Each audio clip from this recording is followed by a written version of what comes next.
work without the cameramen. Okay? And the directors cannot work without the managers cannot work without the clerks.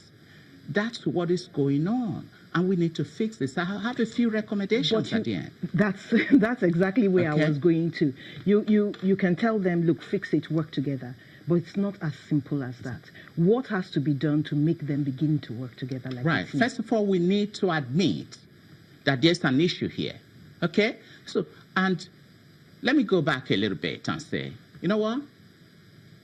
You guys are miracle workers.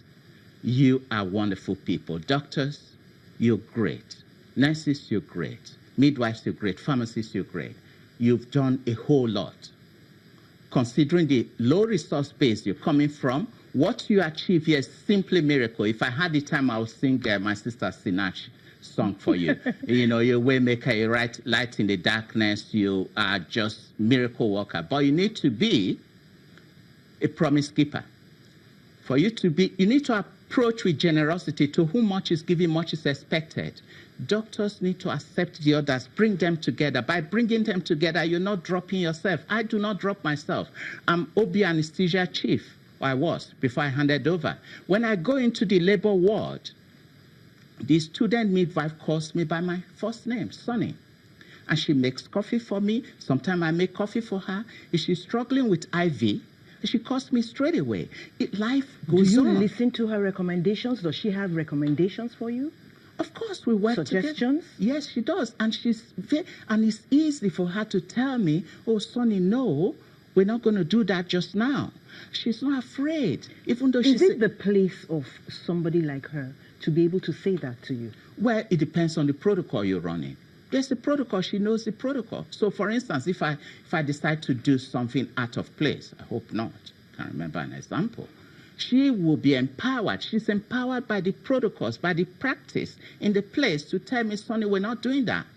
Because I've heard a few pharmacists say, you know, look at the prescription and say, well, how could the doctor prescribe this? He shouldn't prescribe this. And he goes to the doctor and says, you know, for the kind of patient we have, this is not a very good prescription. We need to lower it, or we need to change the drug, and there's a whole lot of trouble. Right. Okay. The answer to that, it shouldn't be at the level of the pharmacist and the doctor. It should be at a level of institutions. Okay. There are issues here. We quote the British standards, American standards. We should be able to quote the Nigerian standard. That is part of the job we're trying to do at the Patient Safety Skills Training Institute at Igbinedion University. Prof. Jacob Unigbe is leading that program, and the Vice Chancellor is very keen for us to use that hub to reach out to the rest of the country. And just yesterday, I met with the President of the Society of Gynecologists and Obstetricians of Nigeria. He was very pleased about it. The president of the West African College of Surgeons, Professor David King, also very keen about that. So is this how you propose to go about it? You will be visiting major institutions to teach them about patient safety protocol? Right. That is one of the ways. That is train the trainers, okay? Empowering them with tools like the maternal early warning course, which I'm going around the country to teach early warning course. But also, we want to empower the public. Okay, empowering the public on how they need to approach it, become active partners in the process of healthcare, not passive anymore. Okay, let's even talk about the patient himself. Okay. How does the patient engage in this patient safety conversation? Excellent question. Thank you. Right. Let me just give an example, because it's very easy to point fingers. It's very easy to criticize others. You have all sorts of things, and people blaming the president, blaming politicians, blaming doctors, and just blame everybody, think it's been sorted. No, it's not been sorted because you're blaming people. Let me take an example. Mrs. X died of postpartum hemorrhage. What is postpartum hemorrhage? She lost so much blood, she died. But the reason why she died was not really because she lost so much blood. It was because the structures and the systems and the governance process were not there. Why? The doctors were there this time. Okay. The midwives were there this time. You, the mother of that woman. You, the village head where that woman comes from. You, the church member of that woman. You that knows this woman, you refuse to donate blood. In England, does the Queen You're give making her it a blood? community-wide Yes. thing now. Does the Queen give the blood to patient? No. Even if President Buhari bleeds all his blood and the blood of everybody knows, it can still not save. So except you start, this is not going to be fixed. President Buhari cannot solve it all. We got to start from our homes, from our families, from our communities, and then, if everyone takes his own, then it will get better. Okay. Apart from blood donation, is there anything else? Because this is really getting good. Of course.